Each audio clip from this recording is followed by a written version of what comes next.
I hate guns, personally. I can't stand them. Yeah, but I have several.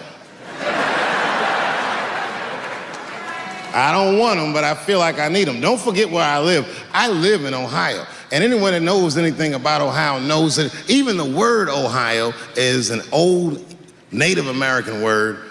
It means, literally, land of poor white people.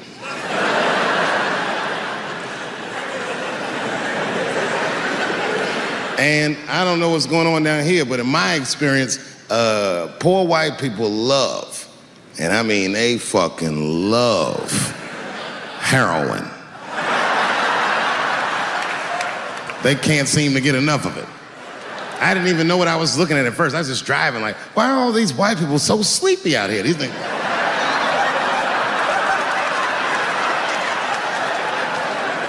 It's really bad.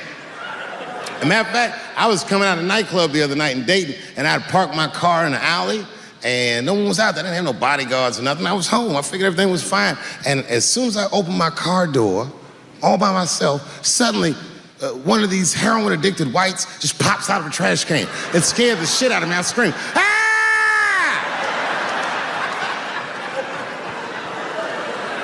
And then I realized it was a woman. She was fucked up. She's like, "Hey, man. Hey, man, relax, okay? I'm sick, all right? I need some drugs, man. Please, I'll suck your dick for $5, man." I was like, ugh. 2.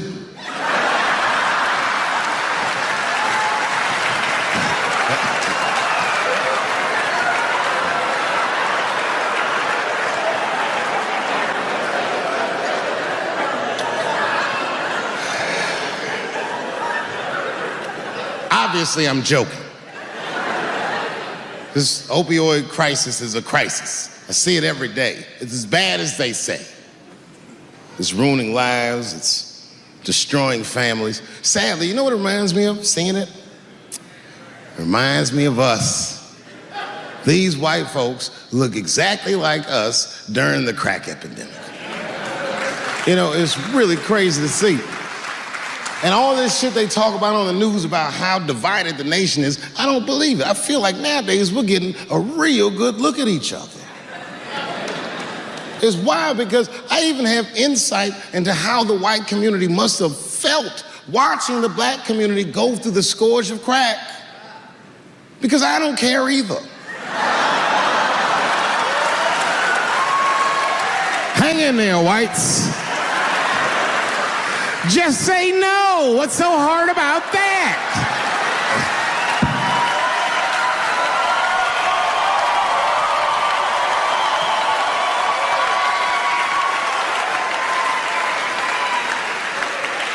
Remember when y'all said that to us? But it's okay.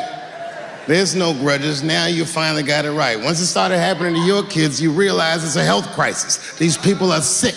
They are not criminals. They are sick.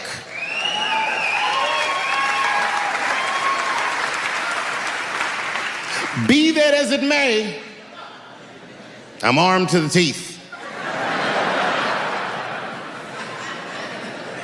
First gun I bought was a 12-gauge shotgun. I didn't want the gun. Remember, though, I'd moved to a farm, and I was sitting there on the porch, and I see a white dude walking across my property, entitled, like he's supposed to be there. He had a rifle over his shoulder, too. Ain't that a bitch? I said, what the fuck is this guy doing on my property? I was mad as shit, but I was unarmed. So I ended up just waving to this motherfucker like a bitch. I was just like...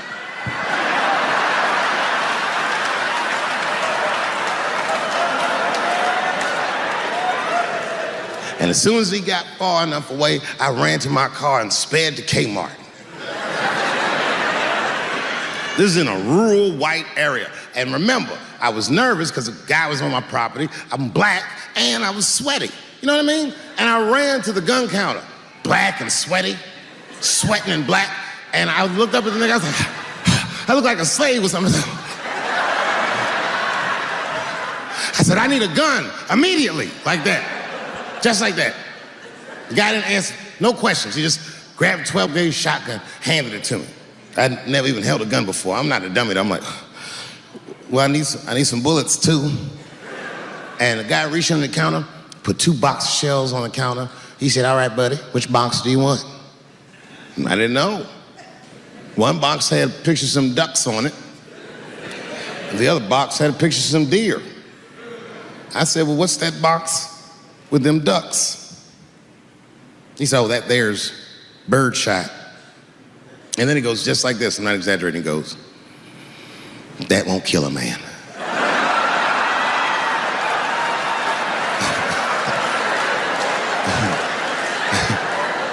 He said, it'll just pepper him up nicely. I said, what the fuck? Pepper? You know what it means to pepper a motherfucker up? It means that when the shell explodes, hot BBs will shoot out of the barrel of the gun, not killing a motherfucker, but penetrating their skin and shallow flesh. Boy, that's gotta hurt. Hot BBs? Remember when Dick Cheney shot a motherfucker in the face and he lived? That was birdshot. I said, well, what's that box with the deer on it? He goes, oh, that there's buckshot. That'll put a hole in the goddamn truck if you wanted to. But I didn't know that if you're defending your home with a shotgun, the formula dictates that you're supposed to buy both boxes. This was not a formula that I was familiar with. It goes like this. The 6 shots in a 12-gauge shotgun, so when you load the gun, you load it like this. First shot, bird shot. Next shot, buckshot. Bird shot, and then after that, gun's Jamaican. Buckshot, buckshot, buckshot.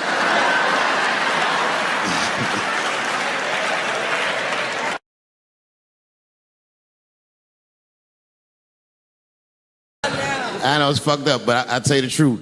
You know, everything's funny. Everything's funny till it happens to you. 3 months, a mere 3 months after that terrible attack that Chris Rock endured, I was on stage at the Hollywood Bowl, and a lunatic jumped out of the crowd and attacked me. Now, I gotta tell you, if it happens to you, you don't even know what the fuck is happening. It was like slow motion. I just looked over. I don't know this nigga. And I just looked and said, oh my God, I'm being attacked. And this motherfucker was ragged. He jumped at me. He was like, ah!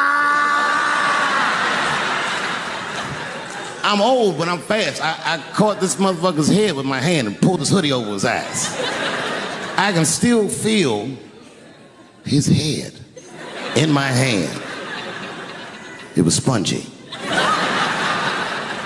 He had been growing dreadlocks. Not the beautiful dreads that Rastafarians grow. These were accidental LA homeless dreads. This shit had leaves and sticks and bottle caps and shit in it. Some kind of grease. I was like, ugh, like this. And then I fell down. And he knocked me all the way on the ground. And I was like, man, this is a bad situation. I'm like, I don't know if I'm gonna die or what's gonna happen. But in that moment of vulnerability, you know what occurred to me that had never occurred to me before in my life? In that moment, it occurred to me that bodyguards should not wear dress shoes to work. Travis! This nigga Travis came out slipping and sliding on some kind of beautiful loafer and fell flat on his back. Bop. I said, oh my God. Now both of us are down. I gotta handle this shit myself. So I popped right back, boom. And then the kid that knocked me down, he popped out, boom. And we looked at each other and realized at the same time, I was bigger than him. And that motherfucker took off running. And I started to chase him, and I said, fuck him. And I picked the microphone up. So I'm gonna finish this show now. That's right.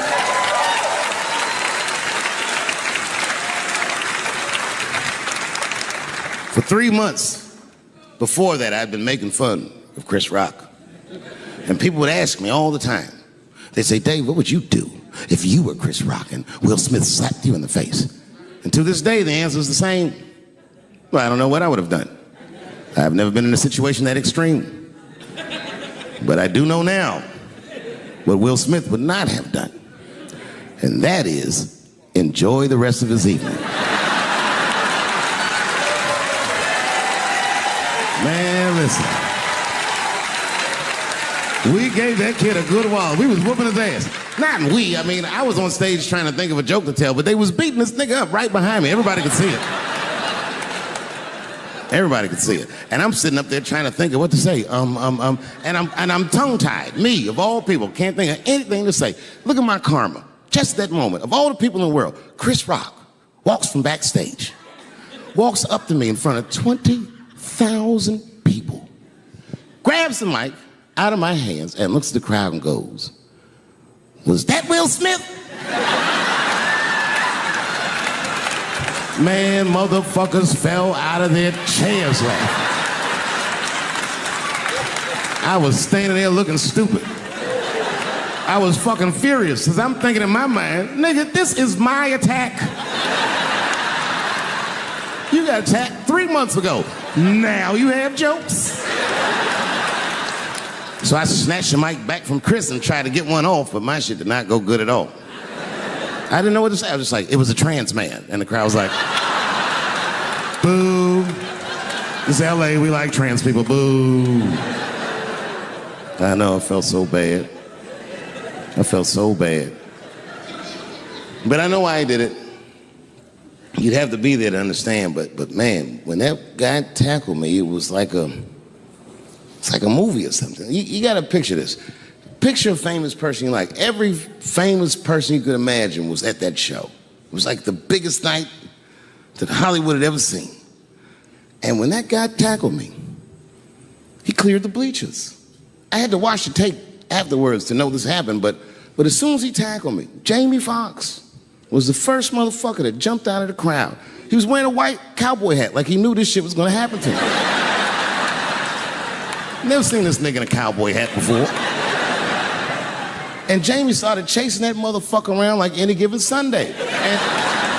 And that kid was fast as shit, was juking and shaking, and he broke Jamie's ankles, and he just kept running. And then Jon Stewart from The Daily Show ran from backstage and jumped at this motherfucker like Super Jew. He was like, ah! And the kid seen John coming, so he jumped back, and John went flying that way. And this kid was fast. And then he turned around. He sees the emergency exit. He starts running for the emergency exit. Just before he got to the door, motherfucking Puff Daddy from Bad Boy Records jumped in front of the door. That nigga was like,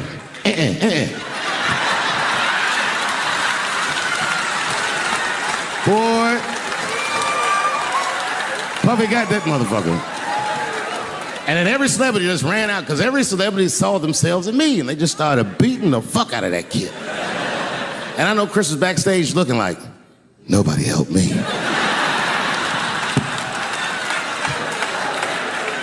Everybody hates Chris.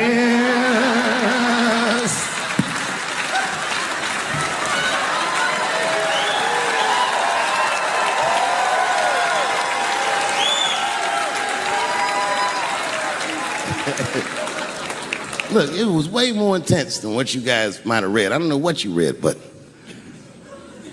the kid, while we was beating on him, reached in his waistband, pulled out a .22 caliber pistol. That shit was mayhem. Everybody started screaming, oh my God, he's got a gun, he's got a gun.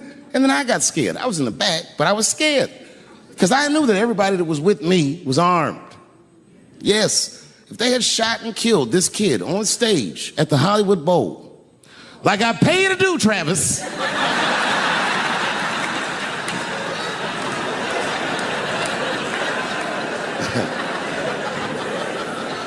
but Travis G'd up. Travis wrestled the gun out of the kid's hand, and then he took it like this and tried to chamber the round, and he couldn't. So he pulled the trigger, and it wasn't a gun. A knife blade popped out of the front. I guess this kid was gonna stab me. Some scary shit. So the next night, even though I didn't have a show, I said, I gotta get right back on stage. And I went and did a show. And someone in the audience screamed out, Dave, what happened with the attack? And I didn't know there was journalists in the room. All I said was that this nigga had a knife that identified as a gun. I got 6 more weeks of bad press for that joke. I didn't even do nothing to this nigga. That's not right. That was not right. And then the New York Post went to the jail and interviewed my attacker like he was some kind of hero. And I read that interview. It turns out the entire attack was my fault. Yes, I triggered him. I didn't mean to. I had done jokes about the homeless. It turns out this young man was homeless. And I mean, there's no way I could have known this. But I will say, for a homeless guy, this nigga had incredible seats.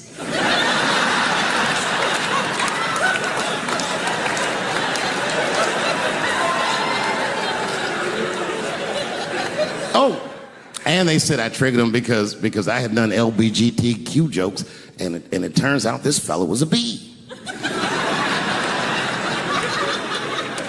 That was the headline in the article. It said, Dave Chappelle's alleged attacker is bisexual. I said, alleged attacker? This motherfucker definitely attacked me. I'll show you the tape. He's allegedly bisexual.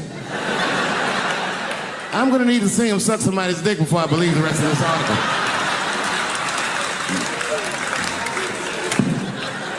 I read that shit in the paper. I was horrified. I was like, oh, bisexual? I could have been.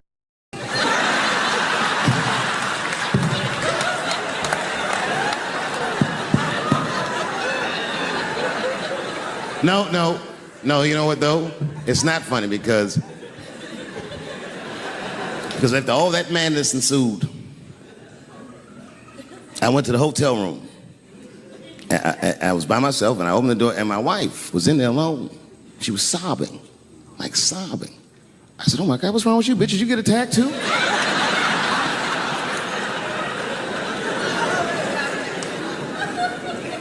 And she's crying. She said, oh my God, David. She said, if you had died tonight, me and the kids would have nothing.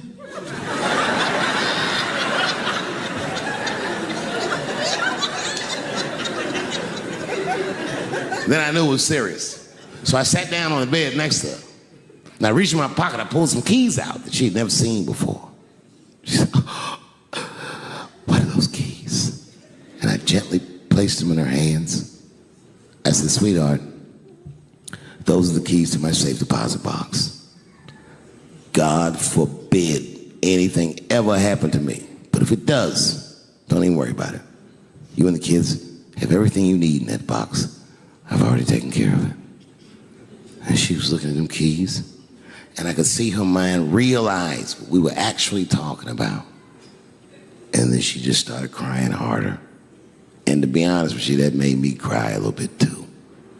And we hugged each other real tight.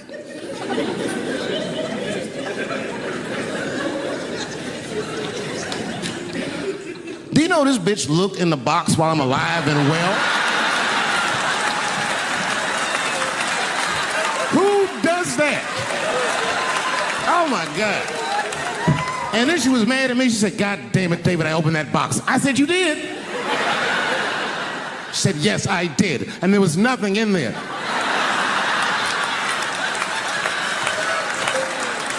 I said, nothing? Oh. She said, nothing except your stupid joke book. I said, whoosh. I said, well, sweetie, look. If you tell those jokes exactly how they're written, you and the kids should be fine. They're really good jokes.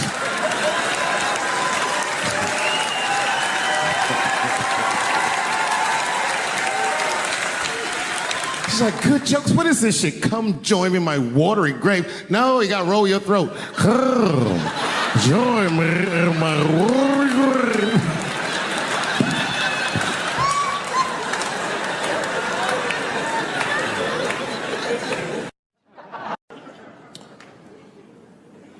The second time I met O.J. Simpson.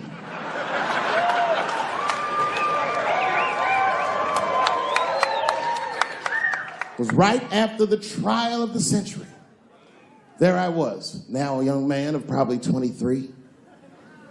O.J. Simpson was the most famous or infamous face on planet Earth. I was in a restaurant in Beverly Hills with my agents. I wasn't alone in the restaurant, but I was alone.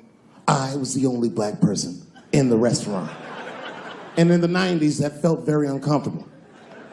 Now I tend to enjoy it at this age.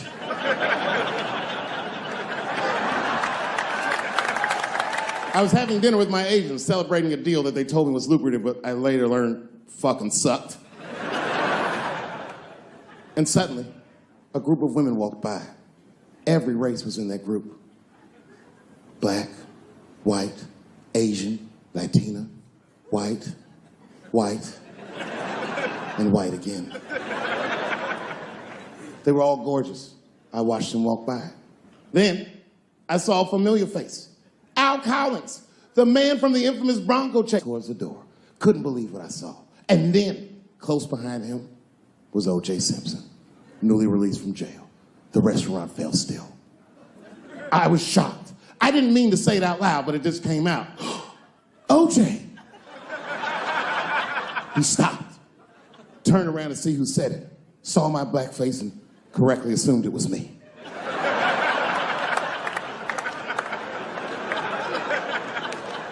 I was sitting in the corner of the booth. He leaned over all the white people I was having dinner with and shook my hand. How are you, young man?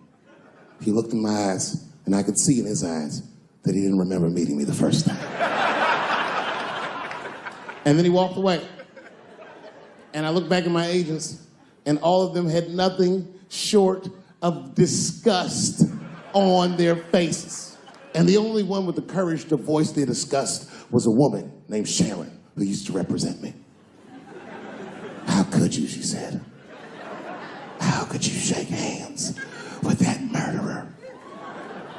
I said, Sharon, with all due respect, that murderer ran for over 11,000 yards.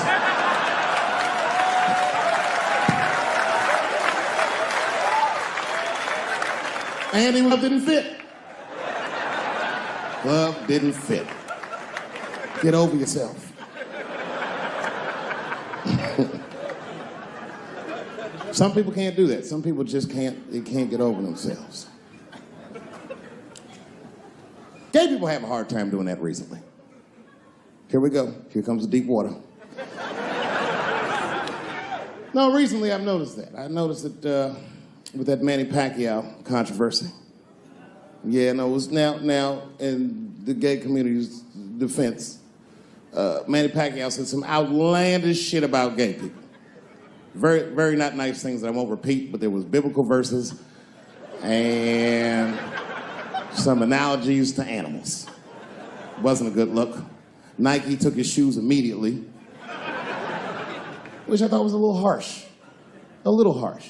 You know what I mean? Because he's, just because he's Asian. You know what I mean? Fuck, you gonna take shoes off Asian dude to appease a gay dude. You know what I mean? No? You don't know what I mean. But Asian people kind of know what I mean. No? No Asians in the front? No? No, this is what I mean. Okay, look. Okay, you're an Asian dude. No, I say this with no disrespect. But we're all Americans, right? And we can agree that America has a huge body count all over the world, but nowhere more than Asia. Literally, if you look at history, recently, we have bombed the masculinity out of an entire continent. We dropped 2 atomic bombs on fucking Japan, and they've been drawing Hello Kitty and shit ever since. There's a lot of lady boys in the wake of our bombs. And I know these things because my wife is Asian. She's Filipino. All right, well, okay, so that explains it. Now you know why you see me at all those Filipino events. I'm not there picking up pussy, I'm dropping some off.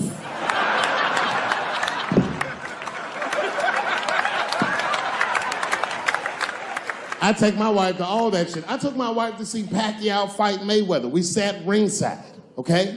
That was a quiet car ride home. That's what that was. But if you know what's popping in the Philippines, you know that they got a whole generation of kids in the Philippines growing up without their mothers. Yes. A lot of women in the Philippines go to the Arabian Peninsula, they come to the United back home, which is still one of the #1 staples in the Philippines economy, money that their expats send back to the Philippines. The men, on the other hand, are left rearing children, twiddling their thumbs, waiting on their wives' checks. These men have been fucking emasculated. And then suddenly, a boxer rises from amongst them and reinstates their manhood with his motherfucking fist. This is not the guy you're supposed to ask, what do you think of homosexuals? He's not your champ. Shit. That's why I don't have a sneaker deal, because if you say something that people don't like, they'll take your fucking shoes off. Throw the hat. They've got the longest mental gap to bridge. That's all I'm saying. Because, you know, whenever I see one of them T's on the street, I don't mind them, but I'll be like, man, I miss Bruce. I'm sorry, guys. I'm 42. I remember Bruce Jenner. Before the Kardashians, before all that, this motherfucker was a white American superhero. It was amazing. He was beating Africans at track and field. We'd never seen anything like it. He was on my cereal box growing up. You know how much of that cereal I ate? Nigga, I didn't know he was gonna do that.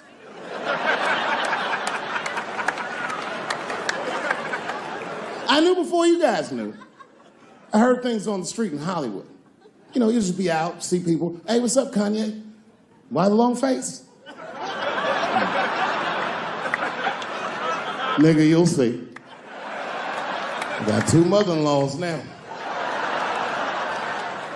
And when I heard he was gonna do it, I was scared. I didn't think the public was ready. I didn't think the media was ready. And you know what? I was wrong. Never seen anything like it. Welcome to the world, Caitlin. So long, Bruce. Hello. Somebody called me a nigga in traffic last Wednesday. It's so long, it takes a minute.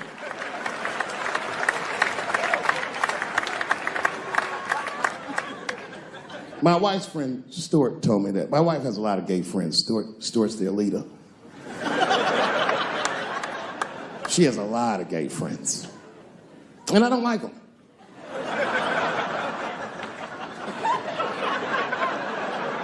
Not because they're gay, I'm just judging them on the merits of their character. They're just not nice dudes. They're fucking rude house guests. They're sitting on my couch, giggling with my wife, eating my motherfucking macaroons.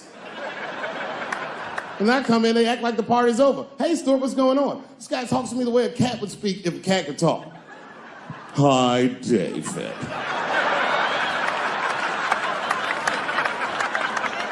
Stuart, what's all the beef, man? What's going on? He always wants to have some kind of gay political argument. The last one was about a petition in federal court to take the words husband and wife out of the law. I said, well, why would you want those words out the law? He said, because it discriminates against same-sex couples. I was like, niggas, please save me the semantics. Just trust me, take your chips and get the fuck out of the casino. You're by the side, talk that over amongst yourselves, and whichever one of you is gayer, that's the wife.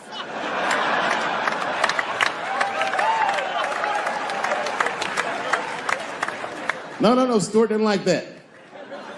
Stuart educates me about this movement, you know what I mean? I didn't even know shit about it. He told me it's called LBGTQ.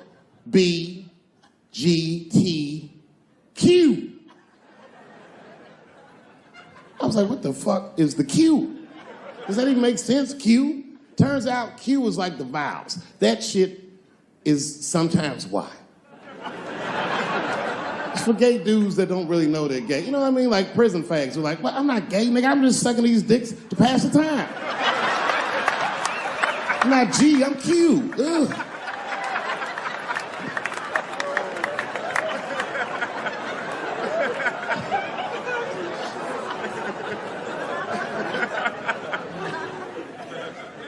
I think, okay, again, of all those letters, the T has the toughest road ahead.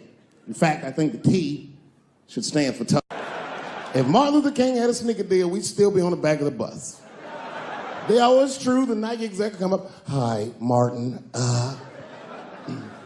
we need you to tone down the talk of civil rights and blacks being humans.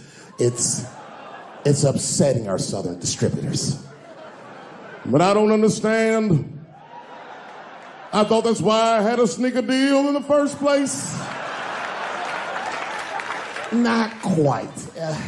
Really, it's a walking shoe, and we like the marching, but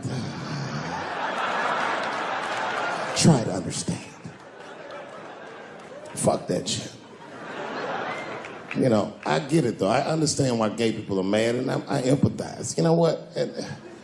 I'm just telling you this is a black dude. I support your movement, but if you want to take some advice from a Negro, pace yourself. These things take a while. Just because they passed the law doesn't mean they're gonna like it. Brown versus Board of Education was in 1955. I was shocked. Is this happening?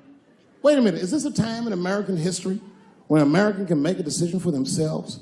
And even though other Americans don't understand it, they'll support it and let this person live a happy life? Is this what's happening? If it is, then good for America. That's Dave Chappelle, the American. Although Dave Chappelle, the black American, he was a little jealous.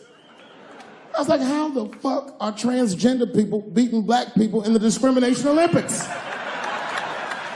If the police shot half as many transgenders as they did niggas last year, it'd be a fucking war in LA. I know black dudes in Brooklyn, hard street motherfuckers that wear high heels just to feel safe.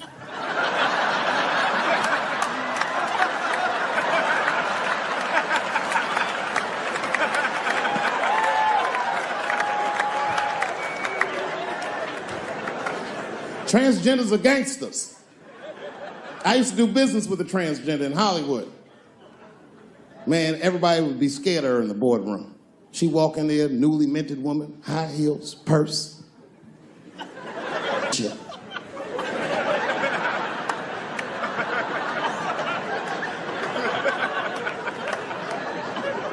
And then she walked to the head of the conference table, stare at us all, reach in her purse and pull her old dick out and throw it on the table. Let's talk business, gentlemen. Ah!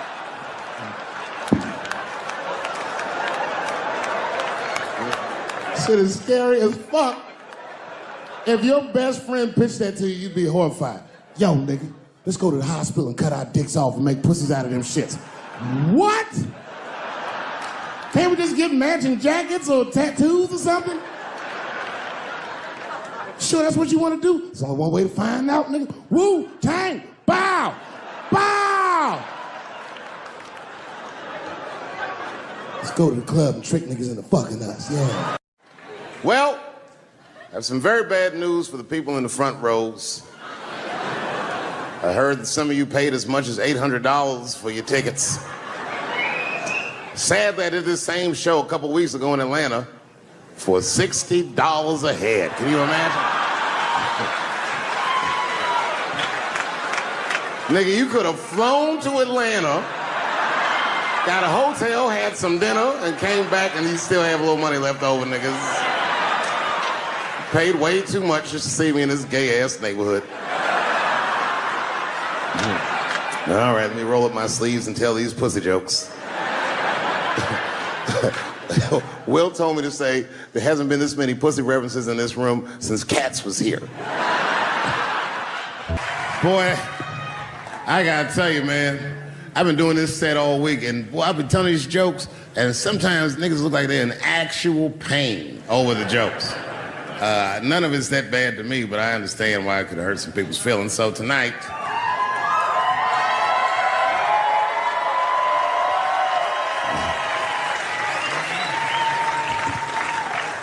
I'm gonna give you an opportunity that I rarely give anybody. I'm gonna let you say whatever it is you need to say to my face, or ask me whatever it is you wanna know. But there are no dumb questions allowed. If you ask a stupid question, you'll be asked to leave. Nah, I'm just kidding, go ahead. Everyone relax, come on. Oh yes, sir, in the front. 2 questions, how often do you write? And can I have a cigarette? All right, first, you may have a cigarette. But remember, this is not jail, motherfucker. This lady right here. I have a question. Do you remember this scene? Oh, I do remember that. Ma'am, I'm gonna have to ask you to leave. That's a terrible question. This gentleman in the front with the salmon-colored shirt on. I was wondering if you had any advice for young comedians that you generally give, and... Are you thinking of doing comedy? I've never done it before, but watching you has made me want to try it.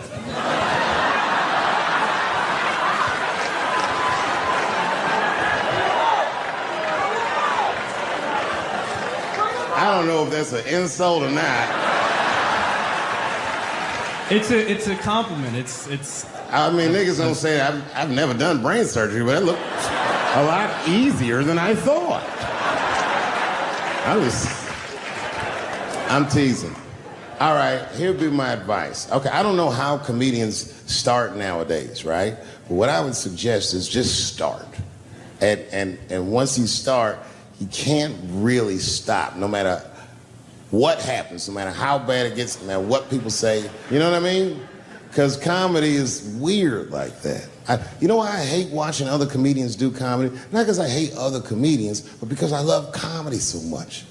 It's like watching somebody else fuck your girl. And I say, fuck her better than that.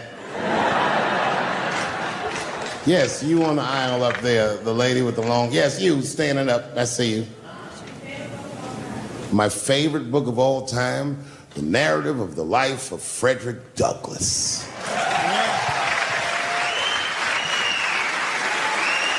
That guy with the baseball hat. Marry, fuck, kill, Michelle, Rihanna, Oprah. Wait, who's Michelle? Oh, Obama. Well, sir, you're putting me in quite the pickle. I can't say I'll fuck Michelle Obama. That's insane. Well, I guess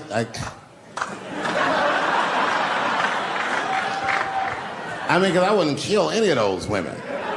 But I'd fuck all three of them.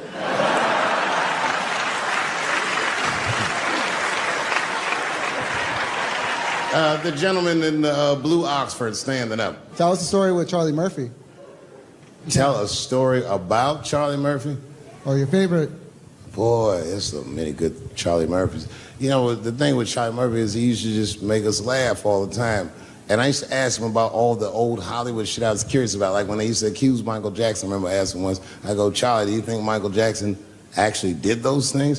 And he said, let me ask you a question, Dave. He said, say it is illegal to fuck women.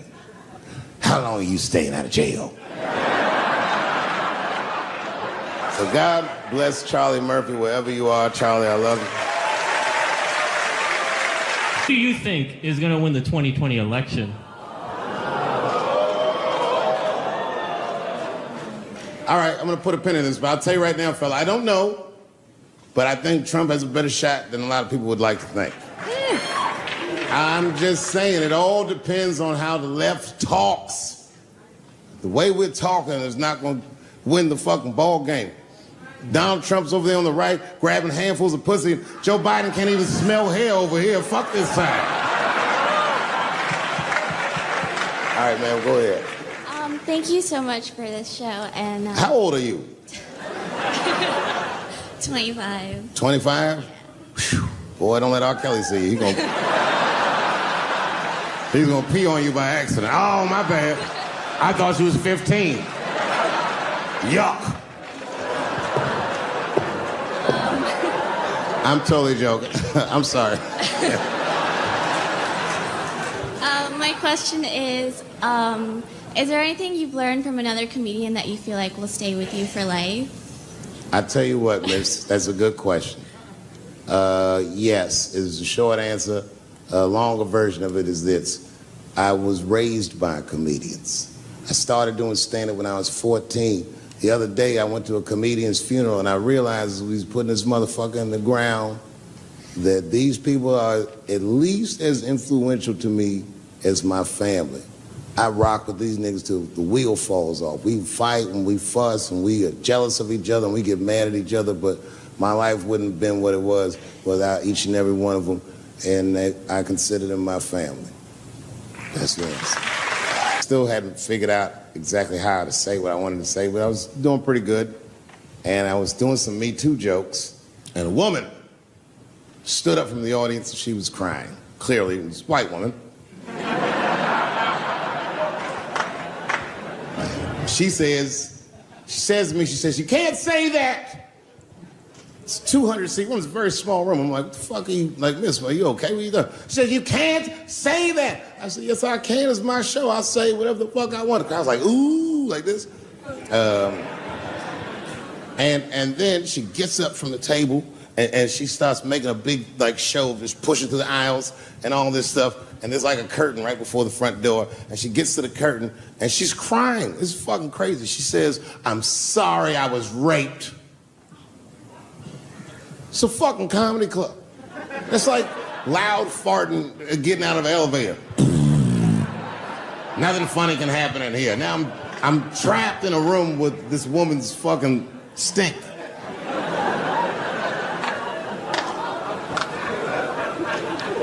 And I say, Miss, it is not your fault that you were raped, but it's not mine either. Ta-ta, bitch, like this. She storms out. Now the room is very uncomfortable, but I managed to get the crowd back, but I'm like, you know, a little traumatized. Same show, there's a trans woman sitting in the audience. This is a true story. This was like a few weeks ago. I did 6 shows that weekend. This trans woman came to 4 of them. Calls herself Daphne. Man, this chick Daphne was in there cracking the fuck up at everything I said about everybody. It was amazing. She was laughing, and it was fun to watch her laugh. You could tell she was letting go with something that was heavy, and she'd throw her head back, and she'd smile with all her teeth. She was having a great time. And the more fun she had, I felt bad, because I knew I had some trans jokes to unload. And I thought to myself, maybe I shouldn't say these jokes because I don't want to like fuck her evening up. She's having so much fun. But then I thought to myself, well, if I can't say it in front of her, should I say this shit at all? So I let her rip. And to my surprise, Daphne laughed harder at the trans jokes than anybody in the room. In fact, everybody in the room would look at her to make sure it was okay. And I got off stage, I was in the dressing room, I was like, man, this is a fucking weird show. I'm sitting in the dressing room by myself just trying to figure out, like, what the fuck just happened out there? Like, why is it that this one woman can't take any of these jokes and Daphne can take all of these jokes? So weird. And then I realized, Daphne used to be a man.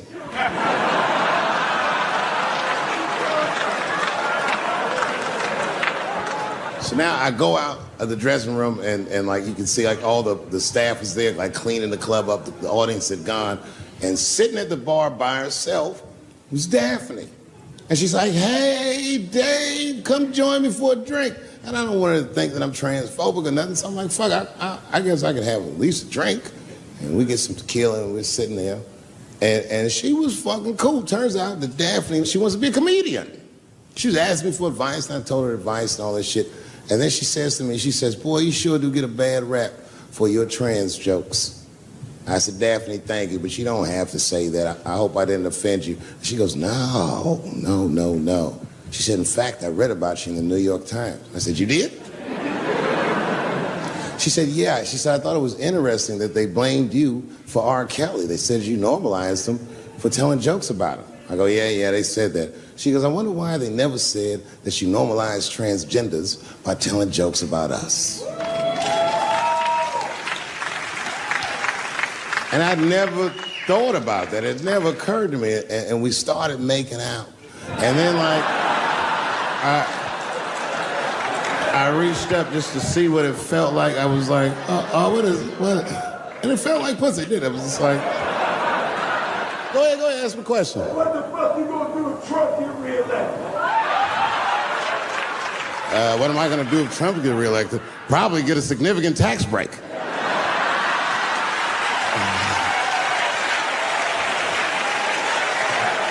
Hey, you wanna know why I don't even talk about Trump in my show? Because that motherfucker is not the hokey pokey. He is not what it's all about. There's millions of people that put him in power, and the ideas that he puts forth are not his own.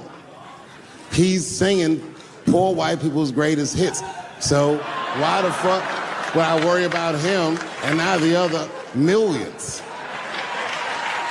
Really, you know who I'm gonna vote for next time if things keep going the way it's going is that gay dude. No, Mike Pence. was a safe place where I could tell some jokes.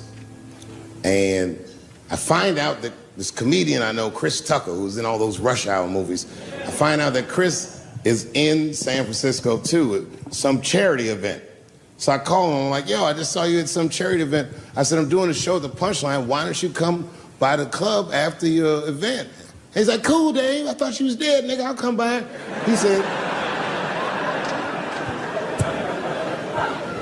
He says, is it okay if I bring some friends? Because, you know, I'm with a lot of people. I go, man, you Chris Tucker. You can bring whoever the fuck you want. And then I show up to the club late that night. And I walk into the dressing room. And sitting in the dressing room is Gavin Newsom, who at the time was the mayor of San Francisco, but now he's the governor of California. And sitting next to him was Kamala Harris, who at the time was the DA of San Francisco. Now she's the senator from California that's front running on the Democratic ticket. And sitting next to her was Al Gore. It's fucking weird. And sitting next to Al Gore was the guys from Google, Sergey, and I don't know how to say these. All right. And it was Chris Tucker and Ben Jealous, who at the time was the president of the NAACP, who was all just at this big charity dinner, and Paul Mooney was drinking scotch. And we all was just in there. And, you know, first I was a little uncomfortable when we started talking, and we all got along really well. At some point, Kamala Harris says to me, she goes, you know, a friend of mine is announcing his candidacy for president tomorrow. I went to college with him. I'm like, what? I go, Barack Obama?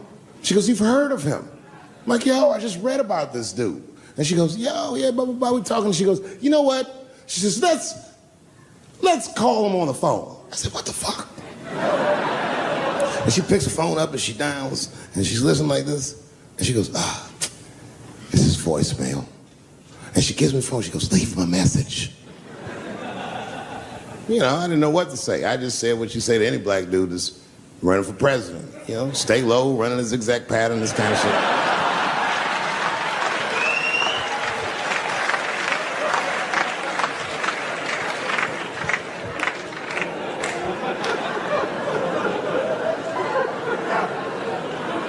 And then the last thing I say is, you know what? I said, sir, I really do believe you can do this. Like, man, I'm wishing you luck. Now, next day I wake up and go for coffee at a place called the Embarcadero. It's like an eatery by the sea in San Francisco. And I'm walking to the coffee shop and there's a police line and I can't cross the tape. But then I figure, fuck it, I'm Dave Chappelle, so I go into the thing like this. And the police yoke me. These motherfuckers like tackle me immediately. And I see over the police's shoulder Gavin Newsom. I couldn't remember his name, but I remember the night before I had kept teasing him and saying he looked like Christian Bale, the guy from the Batman movies. So I see him and I can't remember the name, so I'm just like, Batman, help!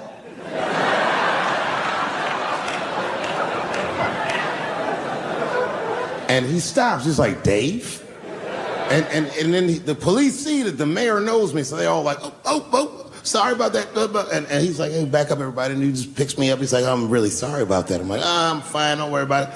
And he's like, listen, I'm here with Prince. Would you like to meet him? I'm like, I know Prince. That's my nigga. And we go around the corner, and it was Prince Charles, the Prince of England. I didn't know the protocol of meeting royalty. You're not supposed to touch him. I dapped him up like a nigga. My nigga. Ah! Just hugging him and shit like this, dapping him up. And that nigga was cool too. I was like, it's really fucking weird. And then I was just out there in the upside down, not having no TV show, trying to figure life out. And the election was going on in the background. And this guy, Barack Obama, was picking up steam. This motherfucker was killing it. And I had a chance to go to the last debate on the Democratic ticket, and I went. It's me and Chris Tucker sitting in Myrtle Beach, South Carolina. It's the last three candidates. It was Barack Obama, John Edwards, and Hillary Clinton. Now, Obama's a lot taller than Edwards and Clinton, and he had the center podium. And at one point, they're all on stage and they start fussing, and Obama goes, look, none of us are perfect, like this. And his hands was like this, and there was light shining behind his head, and the other two candidates was looking up at the nigga, and I was sitting in the audience like, this nigga looks like Jesus.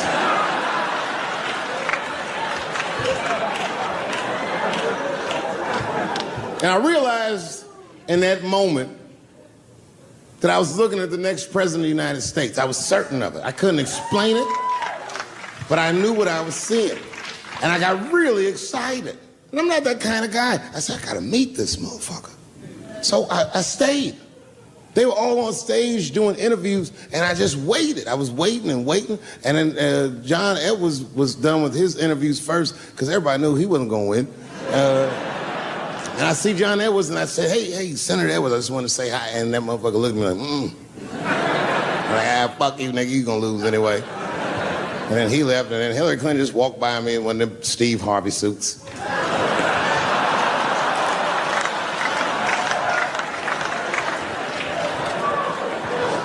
But Obama was taking forever.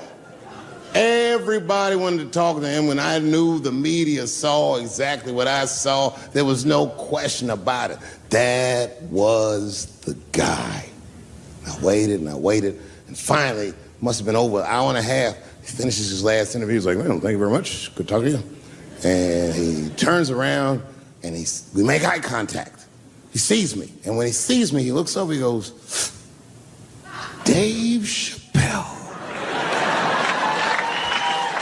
And Obama did me the same way I did Prince Charles. He dapped me up, and he like bro hugged me, and he pulled me in, and I'll never forget this. He said in my ear, I got your message.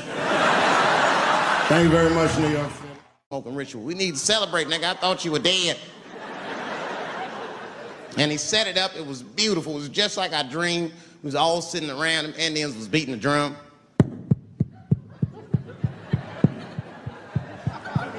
Other Indians came out the back with a long blanket that was folded in half and put in front of us. Opened that shit up, and on the blanket was a long wooden pipe with feathers, and bags of weed were all over the blanket. And Chief walked over.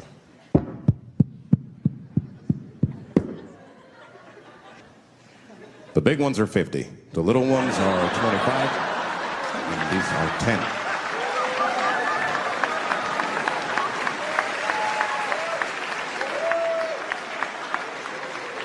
Me and those Indians got high as shit. I was baked. I told the chief, he was talking, I cut him off. Time out, chief. Sorry to interrupt. I'm fucking smashed, man. The weed's too strong. I'm itching. This is PCP. The spirits have got me. Chief, the spirits have got me. And the chief threw some water in my face. Calm down, blackface. Splash! I said, hey, it's black feet, motherfucker. Take it easy.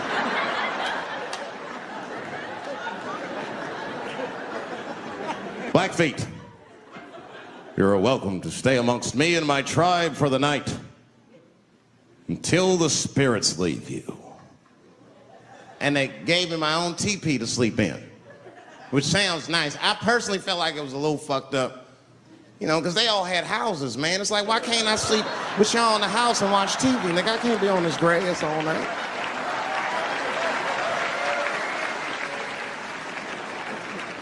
Yeah, Indians is rude, man. Everybody's rude. Indians, they eat nasty food. All they ate was corn and shit.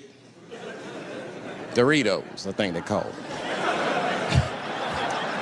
That's right. People only see the surface. They see the division in our foods. Just because I eat chicken and watermelon. They think that that's something wrong with me. Let me tell you something. If you don't like chicken or watermelon, something is wrong with you, motherfucker. There's something wrong with you. Where are all these people that don't like chicken and watermelon? I'm sick of hearing about how bad it is. It's great. I'm waiting for chicken to approach me to do a commercial, nigga. I'll do it for free, chicken. It's the least I can do. They make fun of Latin people for eating, what y'all eat? Beans, rice, corn. Listen, that's not a reason to hate a motherfucker, all right? It's funny, but it's not a reason to hate. The only reason these things are even an issue is because nobody knows what white people eat. You've been very good at keeping that shit a secret amongst yourselves. I study white people. You don't know that. I'm writing a paper on you.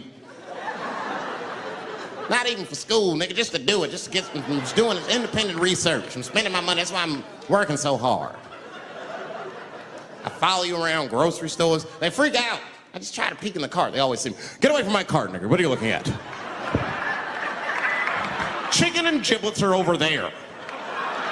You must be lost. These are vegetables.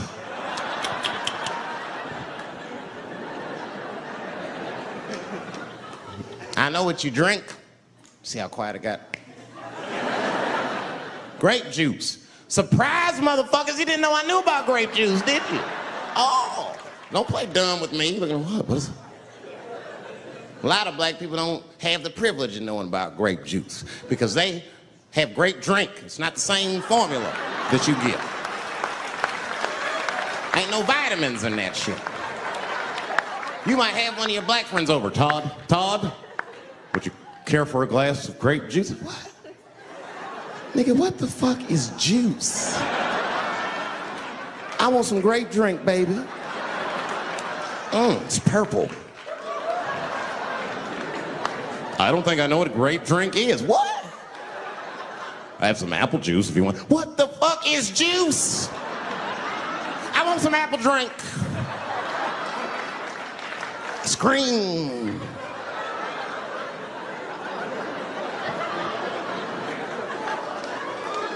Remember that commercial for Sunny Delight when all the kids run in from outside playing? And they all run to the fridge. All right, I got some purple stuff, some Sunny D. As soon as you say Sunny D, all the kids go, yeah! Watch the black kid in the back. If you ever see that commercial again, look at that black kid. He'd be like, I want that purple stuff. That's drink, nigga, that is drink. They want drink. I want all them vitamins, nigga, I want drink. Sugar, water, purple. That's the ingredient, sugar, water, and of course, purple. It's too fucking much. I got a lot of things to talk about tonight. First of all, I've stopped smoking weed. With black people, you didn't let me finish, motherfuckers. God damn. I'm sorry, black people, to break the news so publicly, but I can't smoke with you anymore. Every time I smoke weed with my black friends, all you talk about is your trials and tribulations. I'm sick of that shit. I got my own problems, nigga. That's a waste of weed. I'm smoking weed to run away from my problems, not take on yours. From now on, I smoke weed exclusively with white people. Calm down, motherfuckers. You win by default. You got good weed conversation. All white people talk about when they get high is other times that they got high. I can listen to that shit all night. Dude, remember at Frank's last week? It's fucking smashed, man. And catalogs everything they drink. 2 shots of Jaeger, tequila, 4 bong hits, man, beer, cheeseburger. That shit is great. Only bad part is you cannot pass out around white people. Every time white dudes pass out around each other, they always do some borderline gay shit when the guy's asleep. Frank fell asleep, so he like stuck a carrot in his ass and put shaving cream on his balls. Like, why, motherfucker? Why would you do that to a friend of yours? He trusted you enough to sleep around you, you gonna put a carrot in his ass? Is that nice? I tell you right now, if I put a carrot in a black dude's ass, a nigga will kill you when he wakes up for some shit like that. That is an automatic death sentence on the street. It's a rap for you. I'm gonna kill that motherfucker. I thought y'all was friends, baby. What happened? I fell asleep at his house, right? We was drinking, and I fell asleep at his house, and while I was sleeping, right? I'm just gonna kill that motherfucker, all right? That's all you need to know. And fuck carrots. But everybody's getting along. I see that shit. I see it all around. Blacks and whites don't fight so much.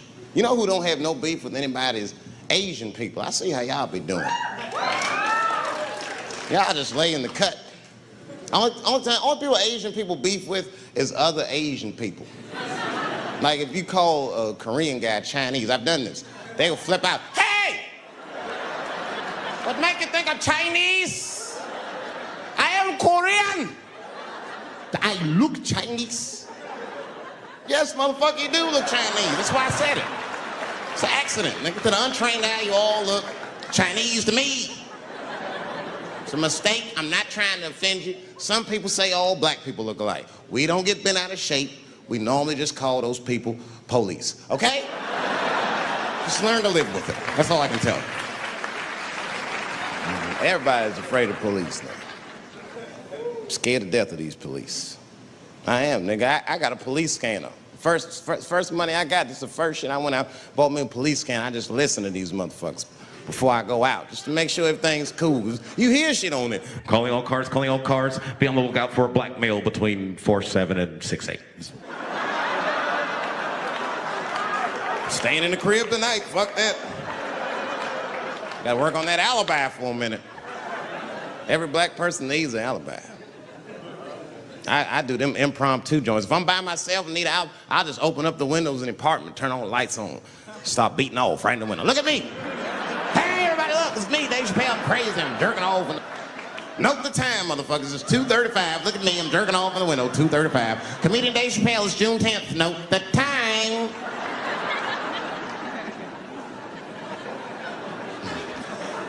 That shit could save my life. Officer David Chappelle couldn't have done that. I saw him in his window masturbating from 2:35 to 2:37. I'm certain of it. He was standing on a clock and holding a calendar and today's paper. Fuck, I need an alibi. I can't be no celebrity. This shit is just the worst.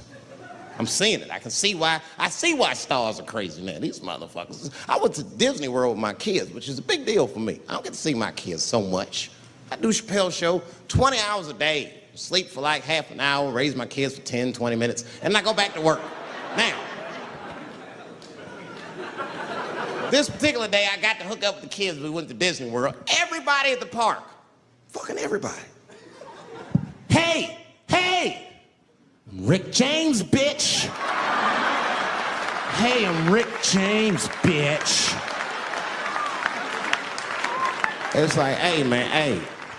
You mind not calling me a bitch in front of my kids? Time out, motherfucker. We take a day off. Even Mickey Mouse did it. I said, this is the most unprofessional shit I have ever seen in my life. Rick James, bitch. Oh, I was fed up. I caught that motherfucker with an uppercut. Bop! Knocked his head clean off. Everybody was screaming. Oh my God, oh my God. Mickey Mouse is Mexican.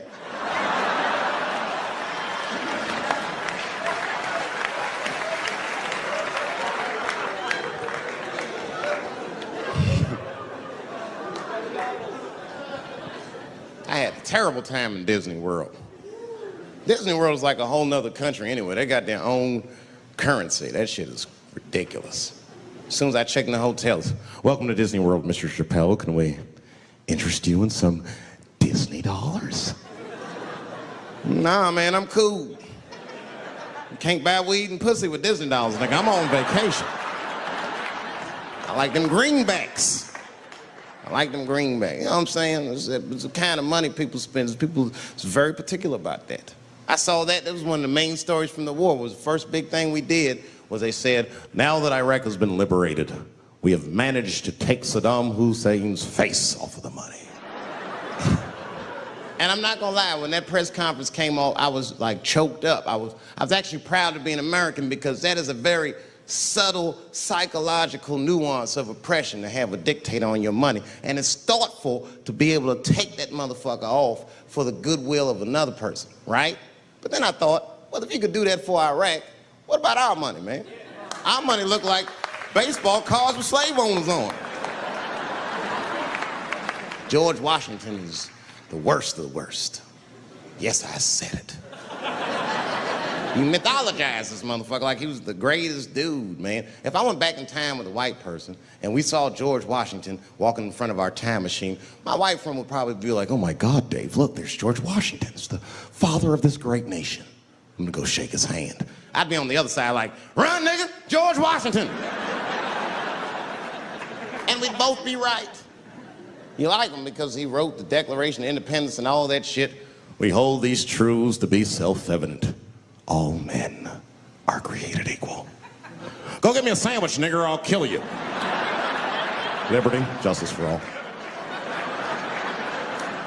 Am I wrong? Am I wrong? Wait a minute, did he not own slaves? Didn't he own slaves? That's all I'm saying. I almost protested the war in the beginning. Almost. Until I saw what happened to them Dixie chicks. I said, fuck that. If they'll do that to 3 white women, they will tear my black ass to pieces. I don't want to hear that shit. Yeah, man, they would. But I'm like, for real, why you care so much what the Dixie chicks say? It's not like they political scientists or nothing. They just bitches that can sing good. You know what I mean? Stop worshiping celebrities so much. Just don't listen, don't pay attention. People listen to me. I'll say anything, nigga. I've done commercials for Coke and Pepsi. I don't give a fuck what comes out of my mouth. I just say what it takes. Whatever it takes, that's what I'm saying.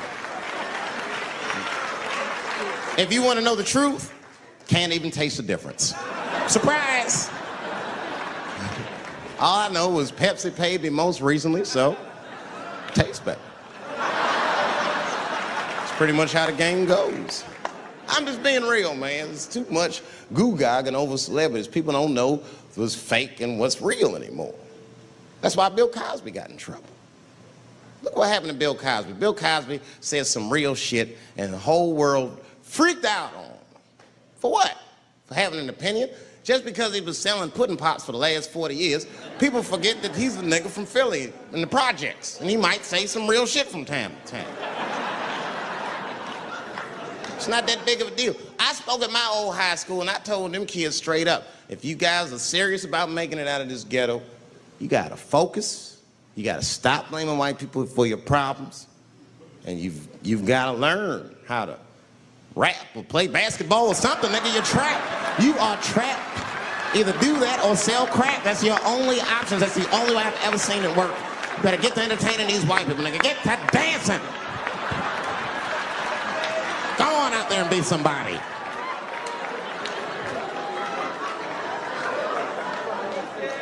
I just hope they listened.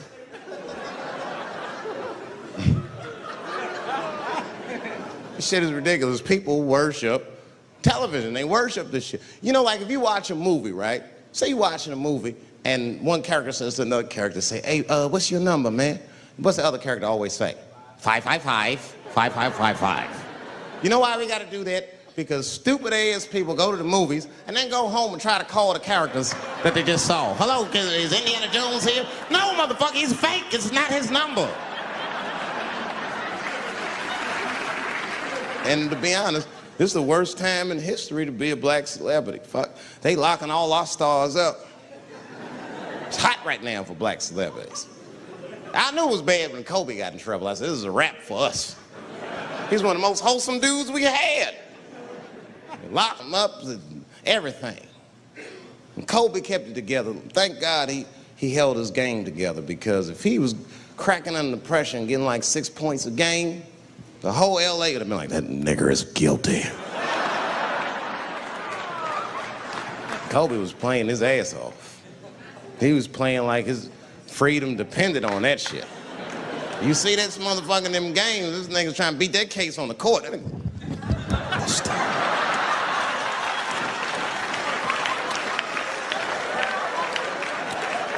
Like the judge threw him the ball, like, play for your freedom.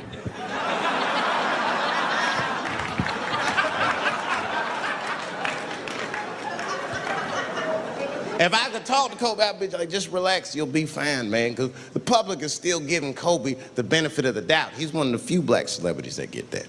Not because he's a celebrity, more because, you know, the girl showed up with 8 different semens to the investigation. You can't do that. That's 7 too many. That's a lot of semen, man. This bitch got Noah's Ark in her panties. Like, what, you trying to recreate humanity or something? She's a collector. She got every unsolved mystery. The answer might be in this girl's panties. That's the first place I look. OJ's other glove is in there. Bigfoot's footprint. 3 CSI reruns is in that motherfucker. We got the most diabolical draws ever. Fuck being a celebrity. This is not the time to be a black star. They locking all our stars up. Black celebrities, this is a witch hunt for us, man. God damn it. It's all OJ's fault. Ever since OJ got away, white people have just been locking up our stars one by one. It's true. And it's not even OJ's fault. It's our fault. We celebrated too openly when OJ got acquitted. We should have been quiet about that shit. As soon as it's not guilty, niggas just name it. Oh, in your face, nigga, in your face. It hurts, don't it? It hurts. Burns, doesn't it, nigga? Ooh, that justice system burns, doesn't it? Welcome to my world, motherfucker, all that shit. White people wanted OJ's ass bad. City of LA spent over $12 million just trying that motherfucker. And the look on white people's face when he was acquitted, priceless. Priceless.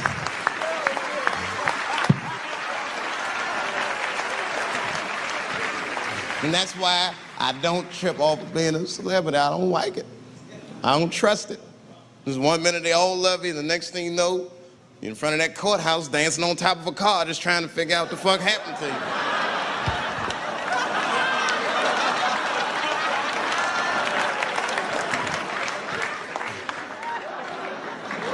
That's what I'm waiting for, because the timing of this Michael Jackson shit is what makes me doubt it. Every time there's wars going out of control, or the economy gets bad, or something is wrong with the world at large, it's always these moments in history that Michael Jackson will coincidentally jerk off a kid. This is getting a little ridiculous. Like, are you planning this shit? Do you have meetings? Michael, thank you for coming.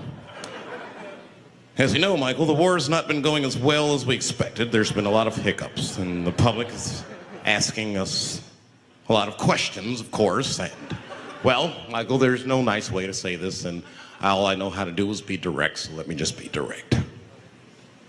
We're gonna need you to jerk off another child, Mike. I'm sorry. I am sorry.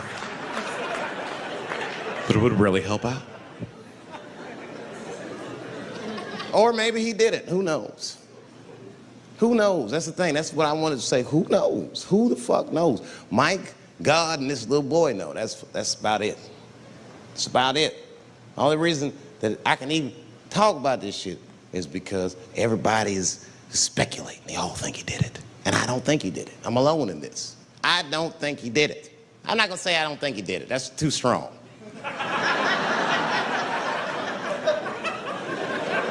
Let me just say I am reserving judgment until all the facts come out.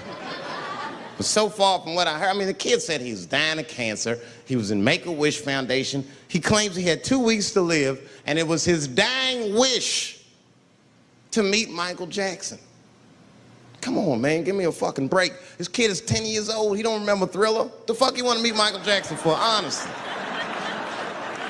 I remember Thriller, and I just, like, kind of want to meet this nigga. Like, I wouldn't break an appointment to meet him. I'll put it that way. I'd have to already be free. That's ridiculous. Like